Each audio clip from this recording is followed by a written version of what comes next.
ខ្ញុំបាទដុល្លារសូមគ្រប់ជំរាបសួរប្រិយមិត្តទស្សនិកជនដែលកំពុងតាមដានទស្សនាទូរទស្សន៍មហាផ្ទៃ MOI TV ជាទីគោរពនិងជាទីមេត្រីសូមស្វាគមន៍មកកាន់វេទិការដ្ឋាភិបាល Digital ឆ្នាំ 2025 និងពិព័រណ៍បច្ចេកវិទ្យា Digital កម្ពុជាអន្តរជាតិវេទិការដ្ឋាភិបាល Digital ឆ្នាំ 2025 ប្រព្រឹត្តទៅក្រោមប្រធានបទការពង្រឹងអនាគត Digital អភិបាលកិច្ចកំណើននិងភាពជាដៃគូសកលវេទិកានេះធ្វើឡើងក្នុងគោលបំណងបង្ហាញអំពីដំណើរវិវត្តនៃអភិបាលកិច្ច Digital នៅកម្ពុជាជំរុញឧត្តមភាពប្រកួតប្រជែងរបស់កម្ពុជាលើវិស័យ Digital ក្នុងតំបន់អាស៊ានលើកកម្ពស់កិច្ចសហប្រតិបត្តិការនិងភាពជាដៃគូចែករំលែកនវានុវត្ត Digital របស់រដ្ឋាភិបាលនិងវិស័យឯកជនលោកស្រីអ្នកនាងកញ្ញាប្រិយមិត្តទស្សនិកជនវេទិកាឆ្នាំនេះមានការរៀបចំកម្មវិធីពិសេសៗជាច្រើនក្នុងនោះផងដែរក្រសួងមហាផ្ទៃក៏បានដាក់តាំងស្តង់បង្ហាញឲ្យបណ្ដាចំណុះអគ្គក្រសួងមហាផ្ទៃដែលមានការផ្ដល់សេវាសាធារណៈតាមប្រព័ន្ធថ្នាល Digital ប្រព័ន្ធទទួលពាក្យបណ្ដឹងនិងរាយការណ៍ Digital និងការបង្ក្រាបបទល្មើសតាមប្រព័ន្ធ Digital លោកស្រីអ្នកនាងកញ្ញាប្រិយមិត្តទស្សនិកជនចង់ដឹងថាក្រសួងមហាផ្ទៃបានវិវត្តបច្ចេកវិទ្យា Digital ដល់កម្រិតណាតោះយើងទៅមើលទាំងអស់គ្នាបាទសូមជម្រាបសួរខ្ញុំមកពីអគ្គនាយកដ្ឋានបច្ចេកវិទ្យា Digital និងផ្សព្វផ្សាយអប់រំនៅថ្ងៃនេះពាក់ព័ន្ធជាមួយនឹងការតាំងពិព័រណ៍របស់ក្រសួងមហាផ្ទៃនៅក្នុងវេទិកាបច្ចេកវិទ្យា Digital នៅកោះពេជ្រពីថ្ងៃទី5ដល់ថ្ងៃទី7នេះដោយបានទទួលការចាត់តាំងពីថ្នាក់ដឹកនាំគឺយើងបានយកនៅប្រព័ន្ធបច្ចេកវិទ្យា Digital 3មកចូលរួមនៅក្នុងស្តង់ពិព័រណ៍របស់ក្រសួងមហាផ្ទៃក្នុងនោះរួមមានប្រព័ន្ធ OMS ដែលប្រព័ន្ធនេះគឺយើងមានតួនាទីសំខាន់សម្រាប់ពាក់ព័ន្ធជាមួយនឹងការសុំច្បាប់ការងារសុំច្បាប់ពាក់ព័ន្ធជាមួយនឹងការចុះបញ្ជីវត្តមាននិងមានមុខងារជាច្រើនទៀតដែលប្រព័ន្ធវាមានសារៈសំខាន់ខ្លាំងហើយពាក់ព័ន្ធជាមួយនឹងដំណើរការនៃការអនុវត្តការងារប្រចាំថ្ងៃរបស់អង្គការគ្រប់គ្រងបុគ្គលិកហើយទី2នោះគឺប្រព័ន្ធយើងបានយកនៅ app របស់ក្រសួងមហាផ្ទៃដែល app នេះគឺជា app និយាយពីសារព័ត៌មាននិយាយពីសកម្មភាពរបស់ថ្នាក់ដឹកនាំនិង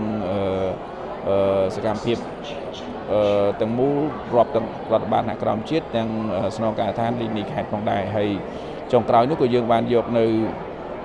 ប្រព័ន្ធមួយទៀតគឺប្រព័ន្ធរបស់ស្ថានីយវិទ្យុទូរទស្សន៍មហាផ្ទៃដែលយើងកំពុងតែធ្វើការសប្តាហ៍កំពុងតែធ្វើការផ្សាយជាប្រចាំថ្ងៃពាក់ព័ន្ធមួយសកម្មភាពសំខាន់របស់ក្រសួងផងដែរហើយនឹងមួយទៀតនោះគឺយើងមានយកប្រព័ន្ធមួយដែលជាប្រព័ន្ធពាក់ព័ន្ធមហារូបករណ៍របស់ឯកឧត្តមអភិសន្តិបណ្ឌិតសសុខាដែល app នេះក៏ជាយើងបានដាក់តាំងបង្ហាញនៅស្តង់របស់ក្រសួងមហាផ្ទៃនៅថ្ងៃនេះផងដែរជាការចាប់អារម្មណ៍ឃើញថានៅស្តង់របស់ក្រសួងមហាផ្ទៃថ្ងៃនេះគឺមានការចាប់អារម្មណ៍ច្រើនព្រោះថ្ងៃនេះជារួមនៅស្តង់របស់ក្រសួងមហាផ្ទៃយើងតាមការសង្កេតរបស់ខ្ញុំឃើញថាតាំងប្រព័ន្ធផ្សេងដែលគេបានយកដាក់តាំងឃើញមានសាធារណជនមានភ្ញៀវជាតិអន្តរជាតិនិងប្រជាពលរដ្ឋដែលគាត់ជួយមកចូលទស្សនានេះគាត់បានមកសួរនាំរាប់តាំងពីប្រព័ន្ធនៅខាងគណៈរដ្ឋបាលប្រព័ន្ធរបស់កែនតៅវេសហើយនឹង app No Drugs ហើយនឹងប្រព័ន្ធផ្សេងទៀតរបស់ក្រសួងផងដែរបាទសូមអរគុណបាទចឹងខ្ញុំឈ្មោះញៀននរ៉េនពីខាងអគ្គនាយកដ្ឋានអន្តោប្រវេសន៍បាទចឹងនៅថ្ងៃនេះខាងអគ្គនាយកដ្ឋានអន្តោប្រវេសន៍គឺយើងដាក់តាំងបង្ហាញអំពីប្រព័ន្ធ FPCS ដែលជាប្រព័ន្ធគ្រប់គ្រងវត្តមានជនបរទេសដែលស្នាក់នៅក្នុងប្រជាជាតិកម្ពុជាចំពោះប្រព័ន្ធនេះគឺផ្ដល់ភាពងាយស្រួលទៅដល់ម្ចាស់លំនៅឋានក៏ដូចជាម្ចាស់សន្តាគារផ្សេងដែលគាត់មានកាតព្វកិច្ចក្នុងការរាយការណ៍អំពីវត្តមាននៃការស្នាក់នៅរបស់ជនបរទេសពីមុនគឺគាត់មានការពិបាកក្នុងការរាយការណ៍ដោយសារគាត់ត្រូវទៅរាយការណ៍ដោយផ្ទាល់ជាមួយនឹងខាងមូលដ្ឋានប៉ុន្តែឥឡូវនេះប្រព័ន្ធនេះគឺអនុញ្ញាតឲ្យគាត់អាចធ្វើការរាយការណ៍អំពីការស្នាក់នៅនេះតាម Digital ហើយអាចធ្វើការរាយការណ៍បានភ្លាមតែម្ដងសម្រាប់ប្រព័ន្ធ FPCS នេះគឺផ្ដល់ភាពងាយស្រួលដោយម្ចាស់លំនៅឋានគាត់អាចធ្វើការទាញយកកម្មវិធីទូរស័ព្ទដៃហើយធ្វើការ scan passport លិខិតឆ្លងដែនដើម្បីធ្វើការរាយការណ៍តាមប្រព័ន្ធតែម្ដងគឺមិនចាំបាច់ធ្វើការរាយការណ៍ដោយផ្ទាល់ដូចពីមុនទៀតទេថ្ងៃនេះខាងអគ្គនាយកដ្ឋានអន្តោប្រវេសន៍ធ្វើការបង្ហាញអំពីប្រព័ន្ធគ្រប់គ្រងវត្តមានជនបរទេសនៅក្នុងប្រជាជាតិកម្ពុជាប្រព័ន្ធស្លាកក្បាត់អេឡិចត្រូនិកចូលប្រជាជាតិកម្ពុជានិងប្រព័ន្ធគ្រប់គ្រងអ្នកដំណើរបាទអរគុណបាទខ្ញុំឈ្មោះជុំសីហាជាមន្ត្រីបច្ចេកទេសនៃនាយកដ្ឋានមុខងារនិងធនធានអ្នកការរដ្ឋបាលហើយថ្ងៃនេះដែរនាយកដ្ឋានបាននាំយកមកនៅម៉ាស៊ីនខ្ចុះចំនួន2ដែលមានម៉ាស៊ីនខ្ចុះប្រឈរធំមួយនិងម៉ាស៊ីនខ្ចុះតូចមួយ ហើយក៏បានយកមកបង្ហាញនៅប្រព័ន្ធអនឡាញរបស់រាជធានីខេត្តជាមួយនឹងប្រព័ន្ធអនឡាញរបស់ក្រុងស្រុកខណ្ឌដែលភ្ជាប់មកជាមួយនៅប្រព័ន្ធមតិយើងរបស់ការិយាល័យវិជាពលរដ្ឋផងដែរចំពោះប្រព័ន្ធអនឡាញរបស់រាជធានីខេត្តមានភាពងាយស្រួលចំពោះវិជាពលរដ្ឋហើយនឹងចំណេញពេលវេលារបស់គាត់ផងដែរដែលវិជាពលរដ្ឋអាចគ្រាន់តែ register គណនីរបស់គាត់ហើយគាត់អាចដាក់ពាក្យស្នើសុំសេវាតាមប្រព័ន្ធអនឡាញទៅរាជធានីខេត្តទាំង12ដែលបានដាក់ឲ្យដំណើរការនៅពេលបច្ចុប្បន្នដែលមាន4វិស័យផងដែរមានវិស័យវប្បធម៌ទេសចរកសិកម្មហើយនិងឧស្សាហកម្ម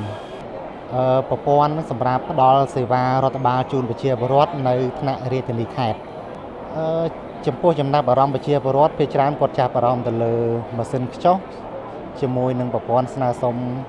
សេវាតាមអនឡាញរបស់ថ្នាក់រាជធានីខេត្ត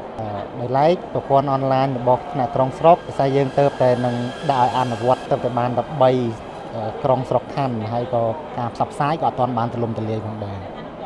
ចំពោះបងប្អូនប្រជាពលរដ្ឋដែលគាត់មិនទាន់បានមកចូលរួមកម្មវិធីវេទិការដ្ឋាភិបាល Digital នេះគាត់គួរតែមកទស្សនាមើលព្រោះមានការផ្សព្វផ្សាយប្រព័ន្ធជាច្រើនរបស់ក្រសួងស្ថាប័នផ្សេងៗដែលអាចធ្វើជាចំណេះដឹងឬក៏ជាបទពិសោធន៍សម្រាប់បងប្អូនប្រជាពលរដ្ឋដែលចង់ស្វែងយល់ពីប្រព័ន្ធ Digital របស់ក្រសួងមហាផ្ទៃអាចចូលមកស្តង់របស់ក្រសួងមហាផ្ទៃបានដើម្បីស្វែងយល់ពីប្រព័ន្ធរបស់នេះចំពោះកម្មវិធីទូរស័ព្ទដៃមតិយើងនេះគឺប្រើប្រាស់សម្រាប់ធ្វើការដាក់ពាក្យបណ្ដឹងអំពីបញ្ហាការផ្ដល់សេវារដ្ឋបាលនៅច្រកចេញចូលតែមួយឃុំសង្កាត់តាមរយៈការសរសេរនិងផ្ញើសារជាសំឡេងហើយក៏អាចស្វែងរកព័ត៌មានរបស់សេវានៅឃុំសង្កាត់បានដែរជាមួយគ្នានឹងដែរក៏អាចប្រជាពលរដ្ឋអាចសាកសួរជាសំណួរអំពីសេវារដ្ឋបាលនៅច្រកចេញចូលតែមួយផងដែរសម្រាប់ម៉ាស៊ីនខ្ចោះនេះទី1នេះគឺសម្រាប់ចាប់លេខនៅពេលដែលអតិថិជនគាត់ទៅស្នើសុំសេវាឬក៏ទៅទទួលលទ្ធផលសម្រាប់ទី2នេះគាត់អាចបង់កម្រៃសេវាហើយទី3នេះគាត់ស្វែងរកប្រភេទសេវាហើយទី4នេះប្រជាពលរដ្ឋគាត់អាចធ្វើការវិយតម្លៃការផ្ដល់សេវារបស់អង្គភាពច្រកចេញចូលតែមួយបាន